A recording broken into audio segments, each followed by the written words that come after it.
네, 반갑습니다. 닥터송의 사장만세 이번 영상 시작해 보도록 하겠습니다.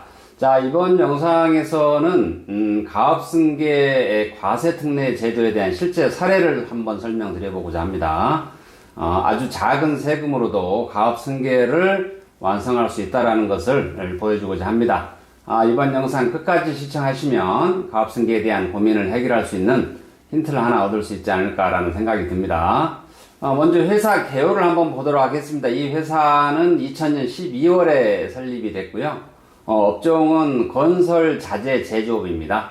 그리고 본사는 이제 경기도 김포시에 있는 이런 회사입니다. 그러면 이제 먼저 증여특례 실행 전에 주주 명부를 한번 보도록 하겠습니다. 먼저 대표이사가 60%를 가지고 있고요. 그 다음에 대표이사의 배우자가 10%, 그리고 아들이 16%, 딸이 14%, 이렇게 지분을 가지고 있던 회사였습니다. 그리고 액면가는 5,000원이고, 시가는 증여특례 실행 당시 55,654원 이렇게 됐었습니다. 그래서 총 주식이 45,000주, 자본금은 이제 2억 2,500만원 이런 회사였는데, 전체 시가평가를 해봤더니 약 25억 정도 되는 이런 회사였습니다. 그러면 증여특례를 실행할 당시에 증여세 계산이 어떻게 됐는지 한번 보도록 하겠습니다. 먼저 증여특례 적용 주식 수는 18,000주만 증여를 했습니다. 40%를 증여를 했고요. 주당 가격은 55,654원, 시가대로 그대로 가격을 정했고요. 그렇게 계산을 했더니 증여 가액은 10억 177만 2천원, 10억이 좀 넘게, 이렇게 나왔습니다. 그런데 이 회사에서, 이 비사업용 자산은 이제 증여특례 대상이 되지 않기 때문에, 이제 사업용 자산 비율만 따지게 되죠. 그래서, 사업용 자산 비율을 봤더니 97.54%. 이 회사는, 비사업용을 거의 가지고 있지 않았습니다. 대부분 많은 회사들이 이 증여특례를 실행하다 보면, 비사업용 자산을 많이 가지고 있어서 증여특례를 받지 못하고 일반 증여세를 납부하시는 분들이 굉장히 많습니다. 그런데 이 회사는 그런 비사업용은 거의 없었고 거의 대부분 사업용으로 가지고 있어서 큰 문제는 없었습니다. 어쨌든 사업용 자산 비율이 97.54%였다. 그랬더니 증여특례 적용 증여가액은 9억 7,700 정도 이렇게 나왔습니다. 그래서 증여 공제는 5억원 되죠. 증여특례는 5억원 공제를 할 수 있으니까, 공제를 하고, 30억까지는 10% 세율을 적용을 하죠. 그랬더니, 이 세율 10% 적용을 했더니, 이 증여세는 약 4,700만원 정도, 자, 5천만원이 되지 않는 돈으로, 주식 40%를 증여하는 케이스가 되겠습니다.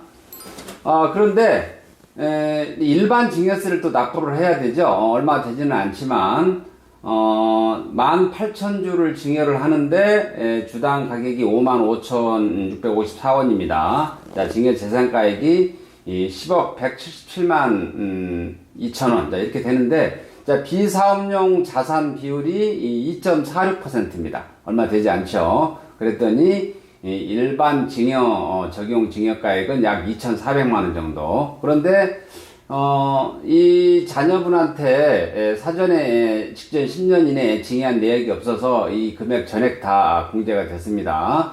성년 자녀는 5천만원까지 공제가 되죠. 그래서 2,400만원가량을 전액 다 공제를 받았다. 그래서 일반 증여세는 없게 됐습니다. 자, 그래서 대표이사가 이제 아들한테 18,000주를 이제 증여를 하고 났더니 이제 증여특례 실행 후에 주지명부가 이렇게 바뀌었습니다. 대표이사는 이제 9,000주가 남았고요. 그리고 이제 배우자는 그대로 10%. 그 다음에 아들이 이제 56%로 지분율이 올라갔습니다. 그리고 딸은 그대로 14%고요. 자, 이렇게 증여특례 실행 후에 이제 아들이 최대 주주로 이제 올라서게 된 겁니다. 그런데 여기서 보면 대표이사와 배우자 주식이 20%와 10% 이렇게 남아있는데, 왜 이렇게 남겨뒀느냐, 이제 이렇게 의구심을 가지시는 분들이 계실 거예요. 그런데, 최근에 이제 이익 소각을 통해서 잉여금을 환원한다든지 아니면 뭐 가지금을 상계채를 한다든지 아니면 배당 대신에 실행을 한다든지 이렇게 이익소각을 활용하시는 분들이 굉장히 많습니다. 왜냐하면 잉여금을 처분할 때 가장 적은 세금으로 해결할 수 있는 방법 중에 하나이기 때문에 그렇습니다.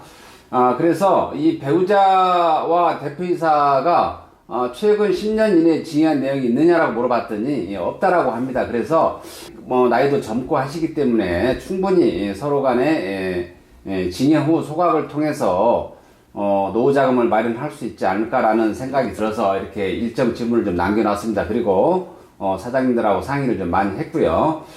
자, 그러면 이번 징여특례 예시를 통한 교훈, 배우는 거 한번 어떤 걸 배울 수 있는지 한번 보도록 하겠습니다.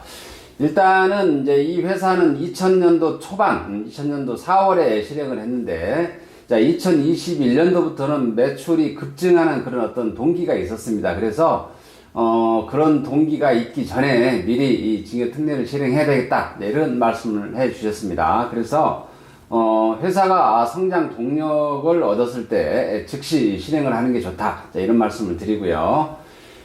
그 다음에 이 회사는 증자를 좀 했었습니다. 증자를 했는데, 이제 2013년도에 증자를 한 내용이 있었어요. 그런데 2013년도에 증자한 주식에 대해서는 10년 이상 주식을 보유하고 있지 않기 때문에, 징여특례 대상 주식이 되지 않았어요.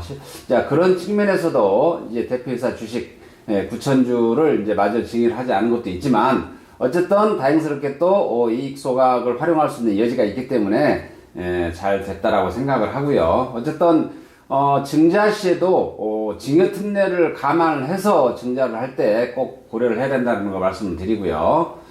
그 다음에 가압승계 징여특례 실행 전에는 반드시 이 비사업용 자산을 체크를 해야 됩니다. 만약에 너무나 많은 비사업용 자산이 있다라고 하면 이 비사업용 자산을 줄인 후에 가압승계 징여특례를 실행하는 게 일반 징여세를 덜 낼 수 있는 또 비결이 되겠죠. 그래서 가압승계 징여특례는 결코 쉬운 작업이 아닙니다. 가압승계 징여특례를 실행하기 전에 사전에 이 회사의 어떤 그 문제점이라든지 아니면 추가적으로 세금이 더 나올 수 있는 요소를 다 없앤 다음에, 자, 그런 다음에 실행을 해야 되기 때문에 충분한 시간을 갖고 검토를 해야 된다는 거 말씀을 드리고요.